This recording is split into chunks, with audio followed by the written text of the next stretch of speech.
क्या हर साल बाढ़ की त्रासदी झेलने के लिए ही बना है असम?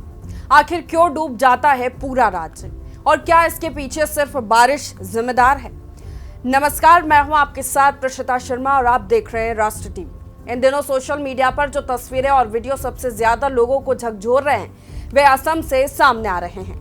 कहीं पूरा गांव पानी में समा चुका है, कहीं लोग नाव के सहारे सुरक्षित जगहों तक पहुंच रहे हैं। कई परिवारों ने अपने घर छोड़ दिए हैं और कुछ ऐसी तस्वीरें भी सामने आई हैं जिन्हें देखना बेहद दर्दनाक है। एक तस्वीर ने खास तौर पर लोगों का ध्यान खींचा। सड़क किनारे धूप में सूखती एक छोटी बच्ची की किताबें। ये सिर्फ किताबें नहीं थी बल्कि उस बाढ़ की कहानी थी जिसने हजारों परिवारों की रोजमर्रा की जिंदगी छीन ली।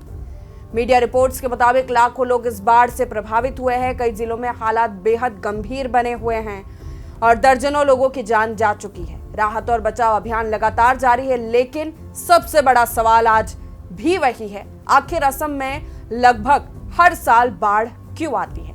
क्या इसकी वजह केवल भारी बारिश है या फिर इसके पीछे सालों से चली आ रही ऐसी समस्याएं हैं जिनका समाधान आज तक नहीं हो पाया? इन सवालों का जवाब समझने के लिए सबसे पहले असम की भौगोलिक स्थिति को समझना जरूरी है।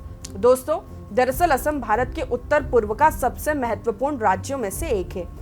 इसकी सीमाएं अरुणाचल प्रदेश, नागालैंड, मणिपुर, मिजोरम, त्रिपुरा, मेघालय, पश्चिम बंगाल और बांग्लादेश से जुड़ती है। रणनीतिक दृष्टि से भी यह राज्य बेहद अहम माना जाता है। लेकिन असम की सबसे बड़ी पहचान है ब्रह्मपुत्र नदी।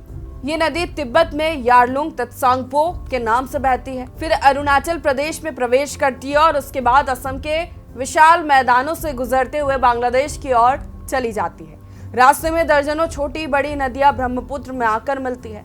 मानसून के दौरान जब इन सभी नदियों में एक साथ पानी बढ़ता है तब ब्रह्मपुत्र का जलस्तर बहुत तेजी से ऊपर पहुंच जाता है। यही कारण है कि नदी अपने किनारों से बाहर निकलकर आसपास के इलाकों में फैलने लगती है और बाढ़ की स्थिति बन जाती है। लेकिन केवल बारिश ही पूरी कहानी नहीं है।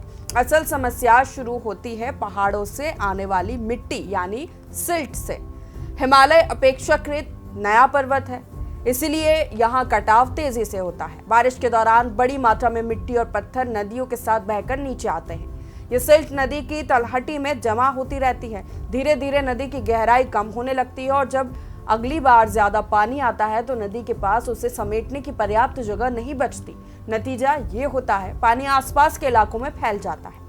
इसके अलावा वनों की कटाई भी स्थिति को और गंभीर बना देती है। जब जंगल कम होते हैं तो मिट्टी को पकड़कर रखने वाली प्राकृतिक व्यवस्था कमजोर पड़ जाती है। बारिश के दौरान अधिक मिट्टी बहती है, कटाव बढ़ता है और नदियों में सिल्ट की मात्रा लगातार बढ़ती जाती है। इसी के साथ सड़कें, पुल, बांध और अन्य निर्माण कार्य भी कई बार प्राकृतिक जल निकासी को प्रभावित करते हैं। विशेषज्ञ मानते हैं कि जल निकासी की योजना, नदी प्रबंधन और भूमि उपयोग में संतुलन न होने की वजह से बाढ़ का खतरा और बढ़ जाता है।